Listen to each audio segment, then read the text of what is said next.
जय हिंद साथियों, नमस्कार।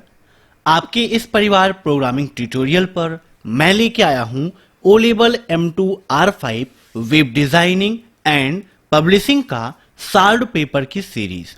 जी हां दोस्तों, आज की इस क्लास में हम ओ लेवल M2 R5 का प्रीवियस ईयर का पेपर सॉल्व करेंगे। सारे क्वेश्चंस आपके लिए काफी इंपॉर्टेंट हैं क्योंकि कई बार एग्जाम में कई सारे क्वेश्चंस रिपीटेड आपको मिलते हैं और आप सभी लोग साथ में एक नोटबुक और पेन जरूर लेकर बैठिए क्योंकि सभी प्रश्नों को मैं व्याख्या करूंगा, मीन्स उनको एक्सप्लेन करके समझाऊंगा, तो आप उसे नोट करिएगा।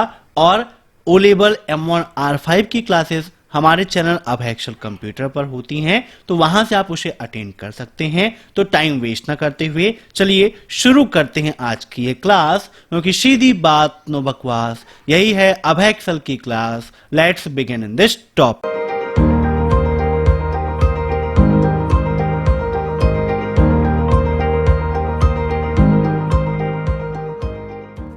दोस्तों, आप सभी जानते हैं कि ओ लेवल का जो एग्जाम होता है उसमें 40 मार्क्स आपके ऑब्जेक्टिव के रहते हैं और 60 मार्क्स आपके डिस्क्रिप्टिव के रहते हैं। तो यहाँ पर जो 40 क्वेश्चंस होते हैं, 40 क्वेश्चंस में 10 क्वेश्चंस आपके MCQ रहते हैं मल्टीपल चॉइस के, 10 ट्रू एंड फॉल्स के, 10 आपके मैचिंग के और 10 फिल इन द ब्लैंक्स के रहते हैं। तो यहाँ पर सबसे पहले हम मल्टीपल चॉइस के क्वेश्चंस को डिस्कस करेंगे। पहला क्वेश्चन है, markup tags tell the web browser. Markup tag web browser को बताते हैं, मीन्स निम्न में से क्या बताते हैं। एग्जाम में क्वेश्चन हिंदी और इंग्लिश दोनों लैंग्वेज में आपको मिलेगा, जैसे यहां पर लिखा हुआ है वैसे ही आपको वहां पर मिलेगा। तो बताइए इसका राइट आंसर क्या होगा। How to organize the page, how to display the page, how to display message box on page, या नन ऑफ दिस। पेज को कैसे व्यवस्थित करें, पेज कैसे प्रदर्शित करें, पेज पर संदेश बॉक्स कैसे प्रदर्शित करें, या इनमें से कोई नहीं। बताइए मार्कअप टैग जो है वेब ब्राउजर को क्या बताते हैं। तो इसका राइट आंसर हो जाएगा हाउ टू डिस्प्ले पेज। कैसे हम पेज को प्रदर्शित करें, यही बताता है मार्कअप टैग वेब ब्राउजर को। देखिए, जब आप HTML का उपयोग करते हैं तो HTML का उपयोग करने के लिए मुख्यतः दो चीजें आपके लिए काफी ज्यादा इंपॉर्टेंट है। पहला है, आपके पास होना चाहिए कोई भी टेक्स्ट एडिटर प्रोग्राम, जैसे कि notepad, notepad plus plus, brackets, सबलाइन, ऐसे बहुत सारे टेक्स्ट एडिटर हैं जिनमें से किसी का भी आप उपयोग कर सकते हो। तो यहां पर तो आप कोडिंग लिखोगे। अब इसको देखने के लिए, इसका आउटपुट चेक करने के लिए किसी एक वेब ब्राउजर की आवश्यकता होती है। चाहे आप गूगल क्रोम का उपयोग कर लें, फायरफॉक्स का कर लें, इंटरनेट एक्सप्लोरर का कर लें, या कोई भी वेब ब्राउजर आप उपयोग में ला सकते हो। ठीक है, तो दो चीजें आपके लिए कंपलसरी हैं, टेक्स्ट एडिटर और वेब ब्राउजर। ओके, अब next, attribute of text box control allow to limit the maximum character. Dot dot dot text box नियंत्रण की विशेषता अधिकतम वर्ड को सीमित करने की अनुमति देती है। मीन्स निम्न में से ऐसा कौन सा एट्रीब्यूट है जो text box control allow to limit the maximum character, size, length, max length, या ऑल ऑफ द अबव। तो इसका राइट आंसर हो जाएगा ऑप्शन सी, मैक्स लेंथ। ठीक है ना, याद रखिएगा मैक्स लेंथ क्या करता है, टेक्स्ट बॉक्स नियंत्रण की विशेषता अधिकतम वर्ड को सीमित करने की अनुमति देती है। अब next, web page dot dot dot tag से शुरू होते हैं। बताइए वेब पेज किस टैग से शुरू होते हैं, बॉडी, टाइटल, HTML या फिर फॉर्म। तो वेब पेज आपके HTML टैग से शुरू होते हैं। Option C is right. आइए यहां पर HTML का एक बेसिक स्ट्रक्चर आपको बनाकर दिखा देते हैं कि कैसे आप सभी लोग HTML कोडिंग कर सकते हो।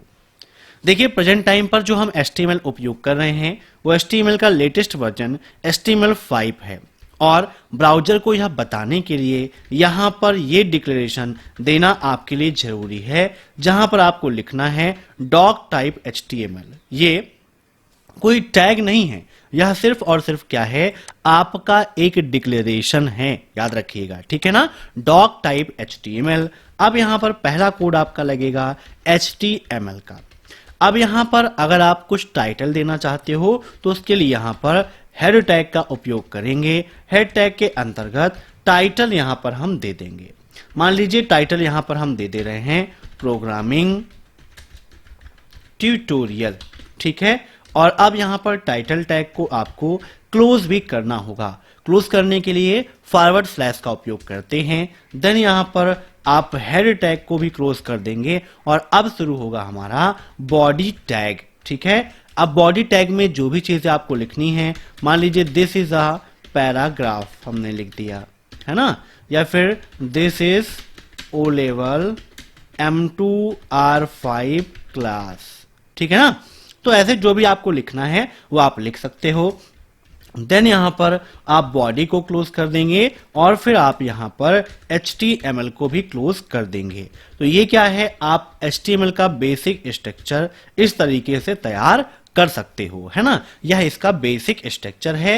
देन आप इसको सेव कर लेंगे, सेव करके आप आउटपुट इसका चेक कर सकते हैं, ठीक है। अब next, the attribute which defines the relationship between current document and href URL is। वर्तमान दस्तावेज और href URL के बीच संबंध को परिभाषित करने वाली विशेषता कौन सी है।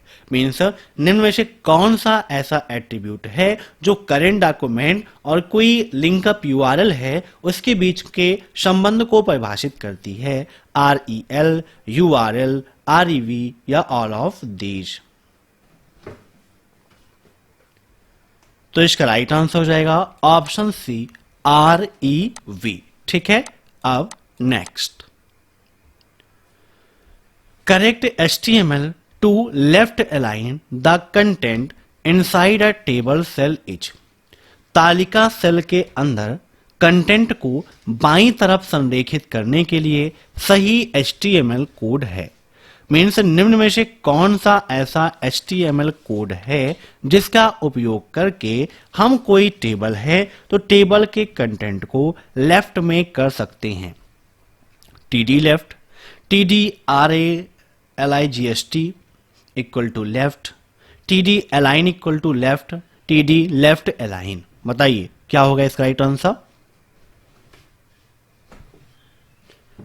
तो कोई भी टेबल है, टेबल सेल के अंदर अगर किसी को लेफ्ट अलाइन करना है तो उसके लिए TD align equal to left हो जाएगा, और ऐसे ही राइट करना है तो लेफ्ट की जगह क्या हो जाएगा, राइट हो जाएगा। ओके। अब नेक्स्ट, मेटा टैग किस में दिखाई देते हैं। बताइए मेटा टैग निम्न में से किस में दिखाई देते हैं। टाइटल, हेड, HTML या फिर बॉडी में। तो मेटा टैग जो होते हैं, मेटा टैग का उपयोग हेड टैग के अंतर्गत किया जाता है। कहां पर, हेड टैग, है ना। तो मेटा टैग का उपयोग क्या है, तो Meta tag define Meta data about an HTML document, ठीक है ना। मेटा डाटा इस data about data means data, जो भी हमारा डाटा है उसके बारे में जो इंफॉर्मेशन देनी है वो मेटा टैग के अंतर्गत देते हैं, ठीक है। याद रखिएगा, काफी इंपॉर्टेंट है। तो यहां पर इसका राइट आंसर क्या हो जाएगा, ऑप्शन बी, हेड। कैसे उपयोग करते हैं, तो यहां पर आप जैसे ना कोई भी कंटेंट आप दे रहे हैं तो वहां पर बता सकते हैं content equal to free HTML tutorials, है ना। अब ऐसे ही आप जो भी चाहें वो मेटा टैग के अंतर्गत आप स्टार्टिंग में दे सकते हो, हेड के अंतर्गत। अब नेक्स्ट, HTML का फुल फॉर्म क्या है। बताइए HTML का फुल फॉर्म क्या है। सिंपल सा क्वेश्चन है, HTML आपने पढ़ा है, बिल्कुल थोड़ा सा भी पढ़ा है तो आप इसका राइट आंसर दे सकते हैं।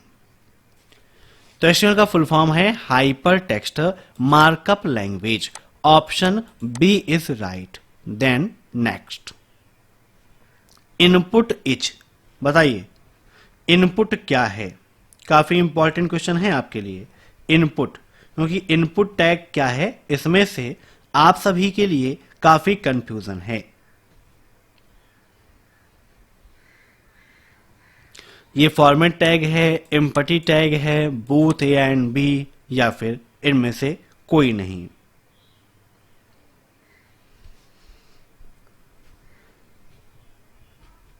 बताइए। तो देखिए, इनपुट टैग जो होता है यह एक input control that presents user with N interactive control for entering data. Means यह हमें एक ऐसा रिप्रेजेंटेशन प्रदान करता है, एक ऐसा कंट्रोल प्रदान करता है जो हमारे इंटर कर रहे डाटा को इंटरेक्टिव बनाने में हेल्प करता है। तो इनपुट जो है ये क्या है आपका? एक इम्पटी टैग है ना? The input element is empty, it contains attributes only, there is no need of end tag in HTML। ठीक है ना? If you want to define label for input element, use the label element with each input tag. ठीक है ना? तो ये क्या है आपका? एक इम्पटी टैग है। Option B is right. अब नेक्स्ट, मैप डिफिनीशन फाइल को आमतौर पर स्टोर किया जाता है। कहां पर स्टोर किया जाता है? CGI बिन में, रिसाइकल बिन में या ऑल ऑफ द अबव? बताइए। The map define file is generally stored in. तो right answer CGI bin, option first is right. अब नेक्स्ट, टेक्स्ट एरिया टैग के अंदर का टेक्स्ट इस तरह काम करता है। मीन्स टेक्स्ट एरिया टैग के अंदर का टेक्स्ट निम्न में से किस तरीके से काम करता है? Paragraph tag formatted text, T formatted text, pre formatted text, या नन ऑफ द अबव? तो इसका राइट आंसर हो जाएगा option C, pre formatted text. ठीक है? तो ये आपके मल्टीपल चॉइस के क्वेश्चन हो गए। अब हम देखते हैं आपके ट्रू एंड फॉल्स के क्वेश्चन। पहला क्वेश्चन है ट्रू एंड फॉल्स में, बाहरी स्टाइल शीट किसी भी टेक्स्ट एडिटर में लिखा जा सकता है, लेकिन होना चाहिए .css एक्सटेंशन के साथ सहेजा गया। यहां पर इंग्लिश आपके लिए सिंपल होगी और हिंदी थोड़ा सा क्रिटिकल होगी, क्योंकि शुद्ध हिंदी का प्रयोग यहां पर किया जाता है। यहां पर कह रहा है कि कोई भी एक्सटर्नल स्टाइल शीट है, उसको आप किसी भी टेक्स्ट एडिटर में लिख सकते हैं। आप चाहें किसी में भी लिखें, लेकिन उसको जब सेव करेंगे तो .css एक्सटेंशन के साथ ही सेव करें। तो बिल्कुल सही बात है। जैसे मैंने बताया था ना कि नोटपैड का उपयोग करने के लिए आप किसी भी टेक्स्ट एडिटर का उपयोग कर सकते हैं। आपको उसका एक्सटेंशन .html ही रखना है और फिर वेब ब्राउजर पे आप उसको शो करा सकते हो। तो यहां पर इसका राइट आंसर क्या हो जाएगा? Option first, true. अब नेक्स्ट, CSS पृष्ठभूमि गुणों का उपयोग एलिमेंट के लिए बैकग्राउंड इफेक्ट को परिभाषित करने के लिए किया जाता है। मीन्स CSS बैकग्राउंड प्रॉपर्टी का उपयोग एलिमेंट्स के लिए बैकग्राउंड इफेक्ट को डिफाइन करने के लिए किया जाता है। ट्रू या फॉल्स? तो काफी इंपॉर्टेंट है। ऑप्शन सेकेंड नहीं, option first is right, true. ठीक है? अब नेक्स्ट, बैकग्राउंड कलर प्रॉपर्टी का उपयोग एलिमेंट के संपूर्ण कलर को निर्दिष्ट करने के लिए किया जाता है। बताइए, बैकग्राउंड कलर प्रॉपर्टी का उपयोग एलिमेंट के संपूर्ण कलर को निर्दिष्ट करने के लिए किया जाता है। बताइए क्या होगा इसका right answer?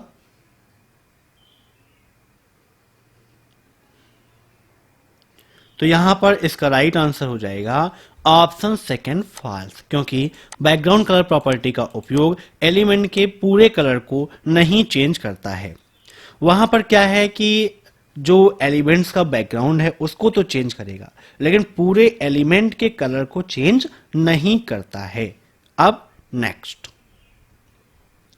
Background position property background image की अंतिम स्थिति को परिभाषित करता है। बताइए, क्या background position property background image की अंतिम स्थिति को परिभाषित करता है?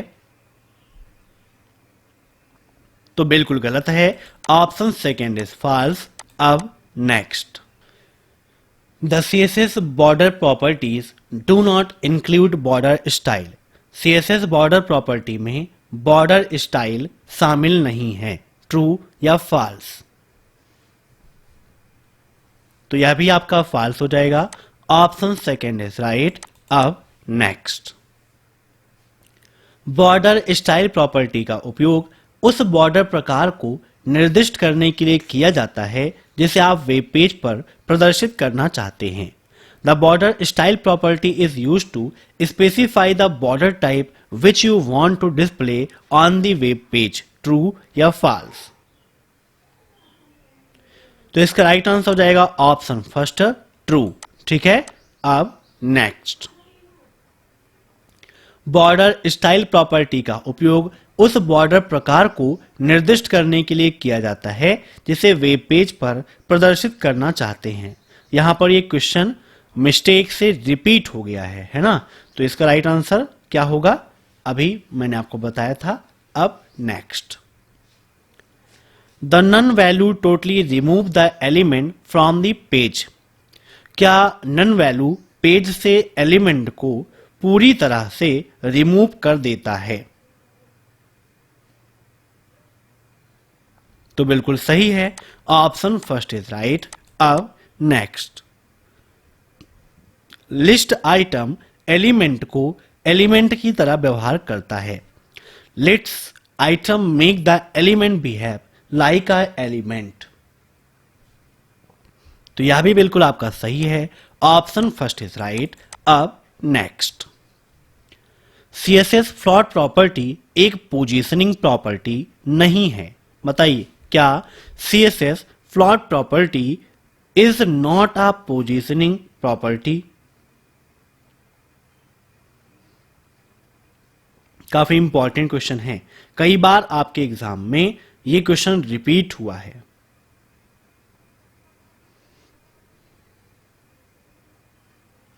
तो बिल्कुल सही बात है, जो प्लॉट प्रॉपर्टीज हैं, है ना, means absolutely positioned element ignore the float property, ये इसको इग्नोर कर देते हैं, है ना, तो वैल्यूअस नहीं करते हैं।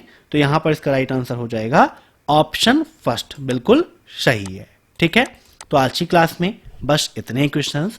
कल जो क्लास होगी वहां पर हम आपके साथ मैचिंग के क्वेश्चन और आपके फिल इन द ब्लैंक के क्वेश्चन को डिस्कस करेंगे। उसके बाद आपके साथ हम डिस्क्रिप्टिव क्वेश्चन को भी डिस्कस करेंगे। तो फटाफट आप सभी लोग हमारे इस चैनल प्रोग्रामिंग ट्यूटोरियल को सब्सक्राइब कर लीजिए, साथ ही बगल में जो बेल आइकन है उसे भी प्रेस कर लीजिए, वीडियो को लाइक करिए, कमेंट बॉक्स में अपना प्यारा सा सुझाव जरूर दीजिए। Thanks for watching my video. फिर मिलते हैं नेक्स्ट क्लास में, तब तक के लिए बाय बाय।